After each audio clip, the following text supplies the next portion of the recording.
भगवान श्री कृष्ण की मधुर बाल लीलाएं। अघासुर उद्धार। अघासुर नामक एक असुर था जो बक का छोटा भाई था। अघासुर, बकासुर और पूतना भाई बहन थे। अब कंस ने अघासुर को बुलाया। उसने अघासुर के मन में प्रतिहिंसा पैदा की। बोला, देखो ना, वह छोकरा कितना दुष्ट हो गया कि जिसने तुम्हारी बहन को मार दिया और भाई को भी मार दिया। तुमको कुछ काम करना चाहिए। सब देवता भी अघासुर से डरते थे। ये इन देवताओं का जा जा करके अमृत छीन लेता था और मार करके भगा देता था।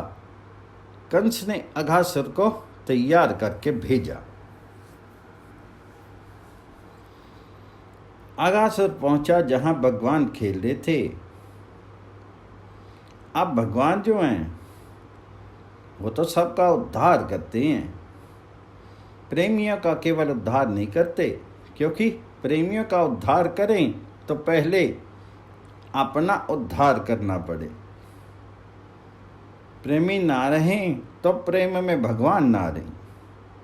इसलिए प्रेमियों को कभी ये मुक्ति आदि नहीं देते और दूसरों को अपना प्रेम नहीं देते। ये तो भगवान स्वयं प्रेम में बनते हैं। सारा जगत बंधा हुआ है माया के बंधन से। हम सब बंधे हैं पर भगवान हमसे बंधे नहीं हैं और प्रेमी स्वयं मुक्त हैं। उन्होंने भगवान जी को बांध रखा है, वहाँ भगवान बंधे हैं। यह बड़ा अंतर है। जिसके द्वारा भगवान बंधे हुए हैं वे प्रेमी, और भगवान की माया ने जिसको बांधा है वह प्रेमी नहीं। बिन बांधे सुर असुर नाग नर, प्रबल कर्म की डोरी। भगवान ने असुर, नाग, नर, देवता, मनुष्य और तिर्यक सभी को बांध रखा है और भगवान कहीं बंधे नहीं। वह नित्य मुक्त हैं। भगवान जी का स्वरूप स्वभावता नित्य मुक्त है। ये नित्य मुक्त जहाँ बैठ जाएं वह है प्रेम का क्षेत्र और उनको बांध रखने वाले हैं प्रेमी। भगवान कदापि इन प्रेमियों को मुक्ति नहीं देते हैं। ये उनका स्वभाव है। ना वो मुक्ति देते हैं और ना वह मुक्ति लेते हैं। जो मुक्ति सुखकामी हैं उसके लिए प्रेमियों ने कहा है कि तुम लोग वहाँ बीच में आकर के दूध में खटाई मत डाला करो। ये विनोद की भाषा नहीं है, सिद्धांत है कि जहाँ पर निर्मल प्रेम है उस निर्मल प्रेम में, विशुद्ध अनुराग में कहीं पर कोई दूसरा तत्व आ जाता है, चाहे वह तत्व कितना ही ऊंचा हो, तो वह तत्व खटाई बन करके उस प्रेम क्षीर को फाड़ने लगता है। इसलिए स्वयं बंधे रहते हैं और बंधे रहने में उनको सुख मिलता है। ये बंधन सुख जो है ये केवल प्रेम में है और कहीं नहीं। अनेकानेक बंधनों में मनुष्य या प्राणी मात्र को क्लेश होता है। कोई बंधन नहीं चाहता है। आत्मा का स्वरूप मुक्ति है। किसी को आप पिंजरे में बंद कर दीजिए तो वह छूटना चाहेगा। मक्खी को हाथ में ले लीजिए, वह निकल करके भागना चाहेगी। पर जहाँ प्रेम बंधन है वहाँ कोई भी प्रेम बंधन से मुक्त होना नहीं चाहता। वह कहता है कि हमारा प्रेम बना रहे। ये प्रेम बंधन जहाँ भोगों में होता है वहाँ प्रेम बंधन नहीं होता। इसकी नकल होती है। वह वहाँ भी बंधे रहना चाहता है घर में सब बंधे रहना चाहते हैं। लोगों से कहते हैं कि क्या करें, घर वाले छोड़ते नहीं। घर वाले तो आज छोड़ दें, तुम आज काम के ना रहो और घर वालों के लिए थोड़ा दुख देने वाले बन जाओ, तो घर वाले कहेंगे कि इसकी भगवान सुन ले तो बड़ा अच्छा, जल्दी मर जाए बड़ा अच्छा है। घर वाले सब चाहेंगे और बड़ी अच्छी भाषा में कहेंगे कि बहुत दुख पाते हैं और बोलेंगे कि अब आप तीर्थों में जाकर के बैठ जाइए, भजन कीजिए। वे सोचते हैं कि अब कुछ काम के रहे नहीं, काम करते कमाते, कुछ घर का काम करते संभालते, तब तो काम की चीज़ थे। हम निकम्मे होकर के बीच बीच में अपनी हुकूमत चलाते हैं, बाबूगिरी और महात्मा पना लगाते हैं। यहाँ से हटाओ इनको। अच्छी भाषा में कहते हैं कि हम सारा इंतजाम कर देंगे, आप तीर्थ में बैठो, हमारा किसी तरह से पिंड छोड़ो, भागो। ऐसा होने पर भी हम भागना नहीं चाहते, तो इसका अर्थ क्या है? ये मोह बंधन है। ये प्रेम के नाम पर मोह बंधन है। बंधन से आदमी जहाँ प्रेम नाम भी लेता है वहाँ छोड़ना नहीं चाहता। प्रेम बंधन का प्रेम ऐसा ही होता है। भगवान जी को भी प्रेम बंधन प्रिय है। वह स्वयं आकार के बनते हैं, स्वयं अपने को बंधन में डालते हैं और उनको बांध लेते हैं, उनको कभी मुक्त नहीं करते हैं। भगवान प्रेमियों को मुक्त कभी नहीं करते, मुक्त करना चाहते नहीं और प्रेमी भी चाहते नहीं।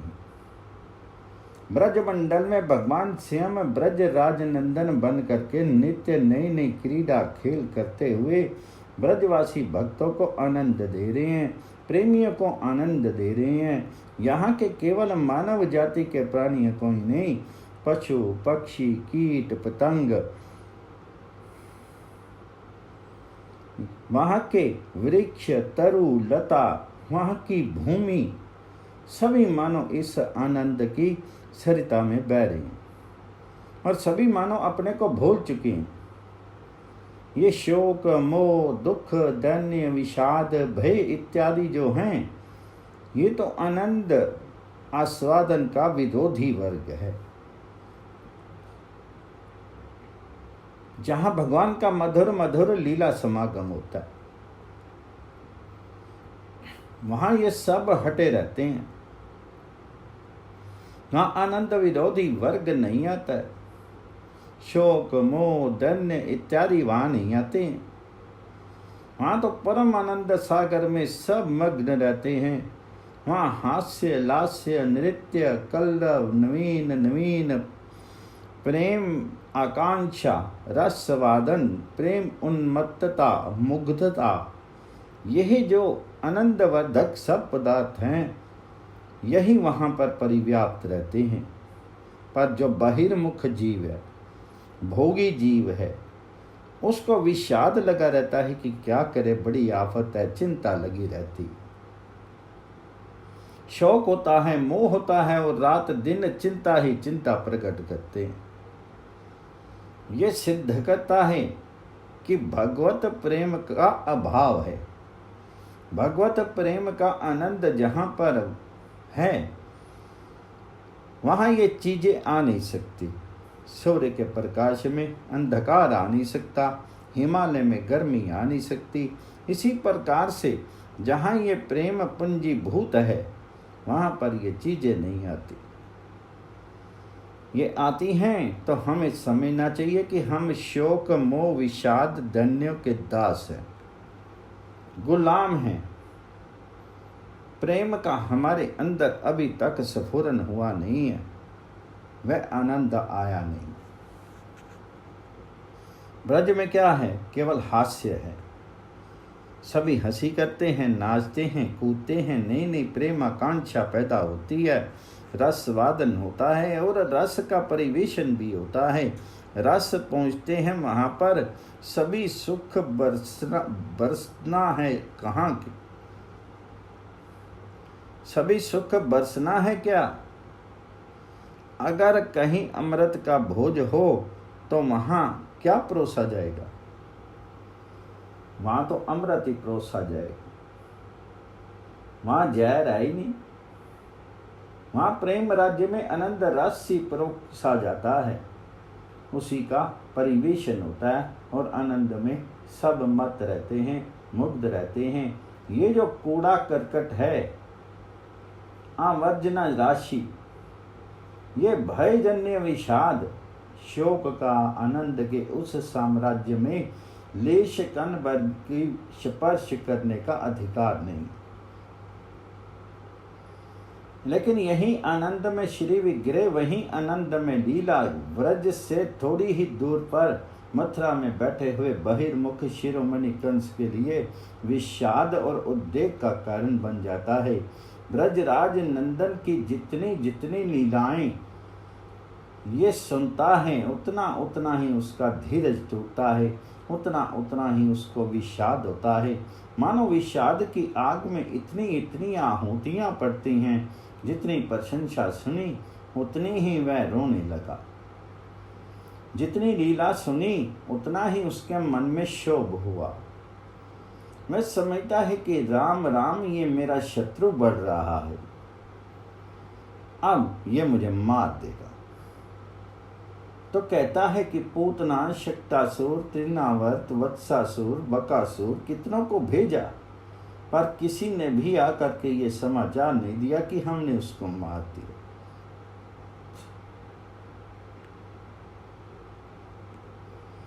उन्हीं के मरने का समाचार मिला। सभी मानो अपने जीवन से नित्य विदा होकर के यहाँ से विदा हुए। क्या मेरे भी जीवन की शेष भूमिका आ गई और मेरे बड़े भारी घोर पराक्रमी असुर सब मेरे पार्षद, जिनके बल से पराक्रम से स्वर्ग राज भी कामता है, ये क्या सभी के सभी इस छोटे से नन्हे से गोप बालक से परास्त हो गए? क्या सभी की शक्ति कुंठित हो गई? कंस इस प्रकार से चिंता करता रहता। चानूर, मुष्टिक, केशी, यह सब खास खास सरदार रहे इसके। जितने अधिक दुष्ट उतने अधिक इसके प्यारे मित्र रहे। जो बुरी से बुरी सलाह दे वह अधिक प्यारा, जो थोड़ी सी बीच में अच्छी बात कह दे वह बुरा हो गया। माल्यवंत को रावण ने लात मार दी, इसलिए कि उसने अच्छी सलाह दी। भीषण को लात मार दी, लात मार करके निकाल दिया। खलों को अच्छी बात नहीं सुहाती। दुष्टों को कोई साधुता की बात कहे तो वह खास लगता है, बुरा लगता है। ये केशी, चानूर और मुष्टिक सब के सब दुष्टों के सरदार थे। ये सब के सब उसके पास गए और बोले कि इस बार मार देंगे। उन लोगों ने असावधानी की, अब की बार मार देंगे। ये तो सामान्य बालक है, इसमें है क्या? ये बात नहीं है। अघासुर को जब बुलाया और वह आया तो चानूर, मुष्टिक आदि ने कहा कि अब कि हमने ऐसे को बुलाया है कि जो मार ही देगा। ये बात आ ही चुकी है कि कंस ने कहा, देखो भाई, इसने तुम्हारी बहन को मार दिया और भाई को मार दिया, तुम्हारे अंदर बदला लेने की बात नहीं आई, जबकि तुम इतने बड़े बहादुर भी हो। सूर पर न खा के तो केवल नाक कान काटे, पर इतना बड़ा युद्ध हो गया और वह तो देवता की बात थी। तब रावण हार गया, वरना हारता नहीं। अब तुम लोग इतने बहादुर वीर होकर के ऐसे ही बैठे रहोगे? उसने तुम्हारे भाई को मार दिया, बहन को मार दिया। अघासुर से कहा कि जल्दी जाओ, तुम्हारे में इतनी शक्ति, इतनी ताकत है। फिर नम्रता से बोला कि भैया देखो, तुम तो हमारे अपने हो ना। और विपत्ति में अपनों की सहायता की जाती है। अविपत्ति में भी सहायता दो प्रकार की होती है। जो बुरी सलाह दे करके विपत्ति में सहायता करे वह खुद भी मरेगा और उसको भी मारेगा। विपत्ति में सहायता क्या है? उसको सद्बुद्धि दें। ये विपत्ति में असली सहायता है। और पाप बुद्धि में उसका और ज्यादा प्रवेश करवा दे तब तो गिरते हुए को धक्का मारना है, उठाना नहीं है। वह गिरता रहा तो पीछे से एक लात और मार दी। इन लोगों ने यहाँ पर यही किया। अघासुर जो था वह मतवाला हो गया, शाबाशी पा करके, और कंस के प्रति प्रेम उमड़ा तो बोला कोई बात नहीं कंस महाराज, अब डरो मत, अब हम जाते ही काम तमाम कर देंगे। और वह क्या छोटा सा बच्चा है, हमारा बल तो आप जानते हैं, देवता लोग सब मुझसे डरते हैं, आप व्यर्थ डर रहे हैं। तो कंस बोला जल्दी जाओ। यह बड़ा भारी पराक्रमी दैत्य था। ये आकाश मार्ग से उड़ा। बेचारे देवता सब रात दिन देखा करते कि कौन जाता है, क्या होता है। उनको तो जल्दी थी कि कंस मरे, जल्दी इसका काम हो, तब कहीं शांति मिले। देवताओं ने देखा कि अरे ये तो अघासुर आ रहा है। तो देवता सारे जड़वत हो गए। अब उनको भगवान में विश्वास भी है और अविश्वास भी। स्वार्थी को पूरा विश्वास नहीं होता। बोले अमुक देवता का जप करो, जप कर दिया पर कुछ हुआ नहीं। आप दूसरे का करेंगे, दूसरा, तीसरा, चौथा बदलता जाता है, काम कभी होता नहीं है। अविश्वास काम करने पर नहीं देता। देवताओं ने देखा कि कहीं हमारी ओर ना चल पड़े, इसलिए देवता लोग भागे और भाग करके बादलों की आड़ में छिप करके दूर से देखने लगे। अब देवता जब बहुत व्याकुल हो गए तो बृहस्पति ने कहा अरे डरते क्यों हो, ये भगवान है। देवता बोले भगवान के पहले हम लोगों को मार डालेगा तब क्या होगा। देवता बड़े विपन्न हुए।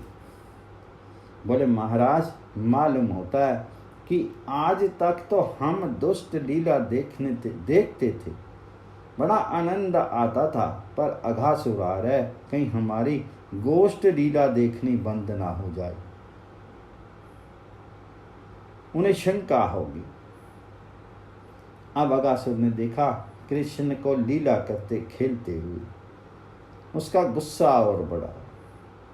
बोला देखो कैसे खेल रहा है, निर्भीक खेल खेल रहा है, मानो उसके समीप कोई डर ही नहीं, उसके अंदर कोई कमजोरी ही नहीं, दीनता ही नहीं। दीनता कैसे आती, यहाँ तो आ नहीं सकती। आनंद में डरने नहीं आता। उन्होंने देखा तो दांत पीसने लगा और सोचा कि जल्दी मार दे, कहीं बकासुर की तरह हमको भी ना मार दे। उनके मन में डर भी आया। फिर सोचा कि कोई बात नहीं। देखा कि ये बंसी बजा रहा है और देखने में अच्छा सा मालूम होता है। तमाम बच्चे इसको घेरे हैं, तो यही वह है। उसने ऊपर से ही देख लिया। कंस ने बता दिया था कि देखो तुम्हें पहचानने की बात बताते हैं, वह लड़का इतना सुंदर है कि ब्रज के सारे नर नारी नहीं, पशु पक्षी भी उससे प्रेम करते हैं। और उसका रूप ऐसा दिव्य है, ऐसा तेजोमय है कि जहाँ जाता है वहाँ उज्ज्वला फैला देता है। वह है तो सांवला पर फैलाता है उज्जवल प्रकाश। ज्यों ज्यों डूबे श्याम रंग, त्यों त्यों उज्जवल होए, बलिहारी व प्रेम की गति नहीं समझे कोई। ये ऐसा सुंदर सांवला रूप है कि इसमें जब तक ना डूबे तब तक आदमी का मन काला रहता है, जीवन काला रहता है, कलुषित रहता है। जब श्याम सरोवर में डूब गया तो अत्यंत उज्जवल हो जाता है। ये विपरीतता है। कंस ने बता दिया था कि देखो, वह जहाँ जाता है वहाँ उजाला फैल जाता है, और जहाँ खड़ा रहता है तो तमाम पशु पक्षी उसकी ओर ताकते हैं, तमाम नर नारी उसकी ओर देखते हैं। तो तुम पहचान लेना उसे, नहीं तो बच्चे सब एक से हैं, लेकिन वह जरा सा नीला नीला सा है। हमने ऐसा सुना है, देखा तो नहीं है। वह कंस के ध्यानस्थ हो गया था। 3 तरह से भगवान जी का ध्यान होता है। लोग पूछा करते हैं कैसे हो? ध्यान या तो भय से होता है, या आवश्यकता से होता है, अथवा प्रेम से होता है। यह उत्तरेतर अधिक अधिक श्रेष्ठ है। कंस को भय था। वह रोज सुनता कि आज उसने ऐसे मारा और ऐसे किया। कंस ब्रज से आने वालों से पूछता कैसे कपड़े पहन रखे थे, सिर पर क्या लगा रखा था। रोज रोज आकर के उसके गुप्तचर झांकी का वर्णन करते थे। मैं भी सब निहाल हो गए, रोज वर्णन करें भगवान जी का, और सुन सुन करके इसका चित्त उसी भगवान जी के श्री विग्रह में संलग्न होता जाता, एकाग्र होता जाता भय से। ये रूप उसके मन में बैठ गया। ये पहचान बताने लगा सबसे अपने आप ही की, वह कन्हैया ऐसा है, तुम पहचान लेना। अघासुर ने देखा तो पहचान लिया कि जो कुछ कंस ने कहा था ठीक वही बात आंख से दिख रही है। इसको पहचानने की कोई बात नहीं है। ये तो अपने आप को पहचानवा देता है। जहाँ पर खड़ा है उधर मेरी भी तो आंख लग रही है।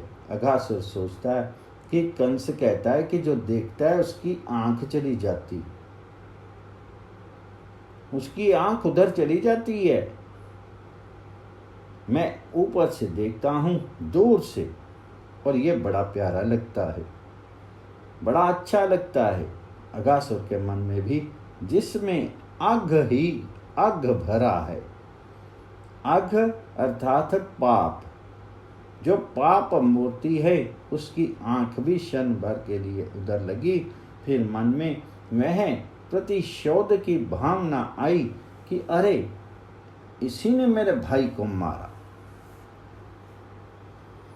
इसी ने मेरी बहन को मारा। आज इस बालक का मेरे हाथ से छुटकारा नहीं होगा।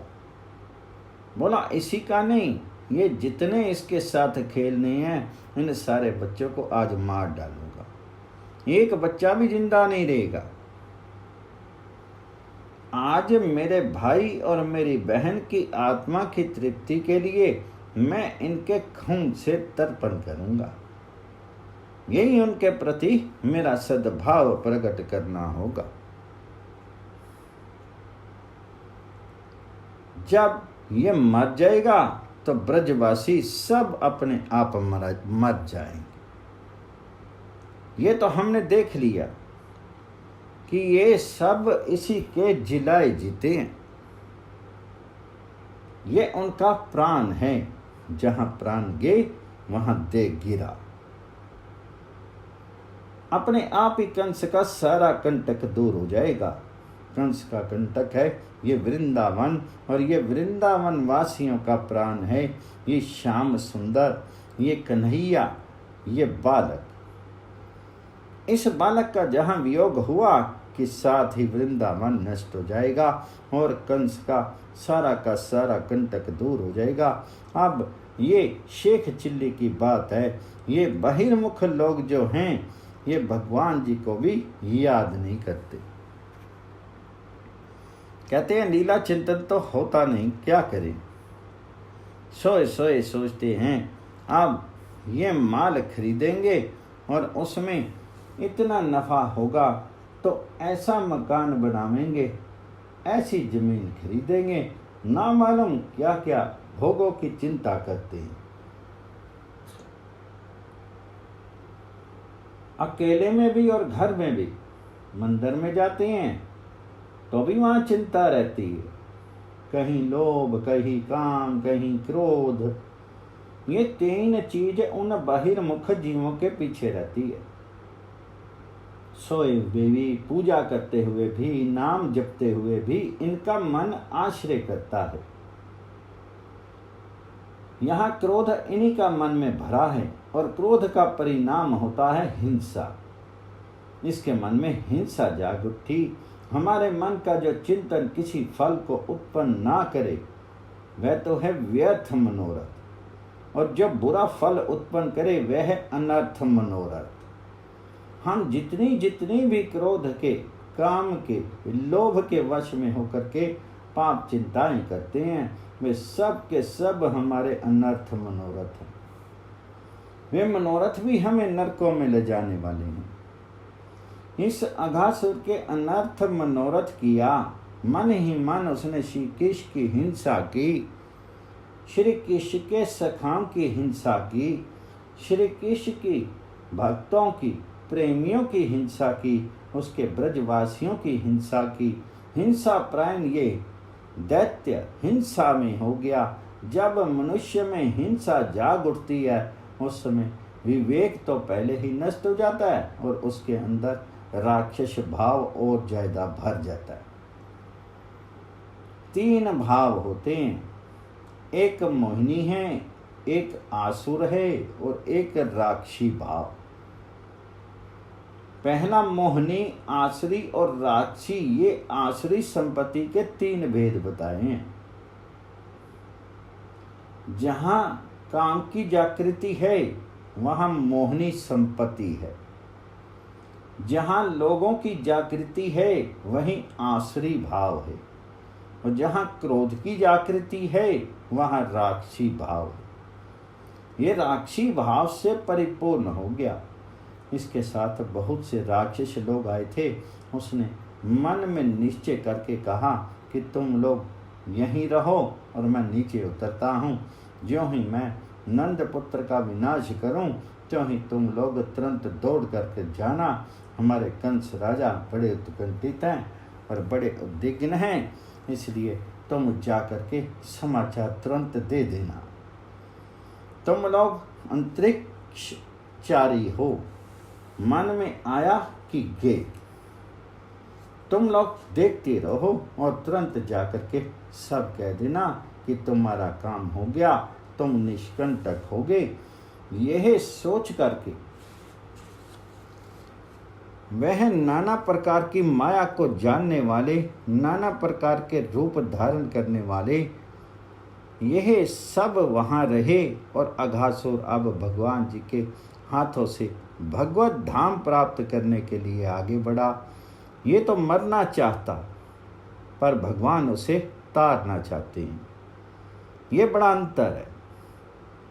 ये सोचता है मारने की बात और भगवान सोचते हैं कैसे इसके आग का नाश हो जाए, इसके आग देह का नाश हो जाए और ये मेरे धाम में पहुंचे।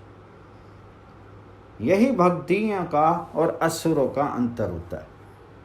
असुरों के जो अनुयायी हैं, जो अघासुर के साथ आए, आकाश में बैठे, वह सब चाहते हैं कि जल्दी से जल्दी श्री कृष्ण का निधन हो जाए। और संत लोग क्या चाहते हैं? भगवान जी के प्रेमी भक्त चाहते हैं कि सारे के सारे जो दुष्ट हैं वे सब विशुद्ध होकर के भगवत चरणारविंद का प्रेम प्राप्त कर ले। ये अंतर है। क्यों अंतर है? इसलिए कि उनके भगवान का यही मन है कि सबका उद्धार हो और इसके मालिक का मन है कि सबका नाश हो। इस प्रकार नाश होने की कामना वाले ये ऊपर रहें और अघासुर अपने अघ शरीर के विनाश के द्वारा भगवान जी से मंगल में इच्छा के अनुसार भगवत धाम की प्राप्ति के लिए भगवान जी से थोड़ी ही दूर पर नीचे उतरा।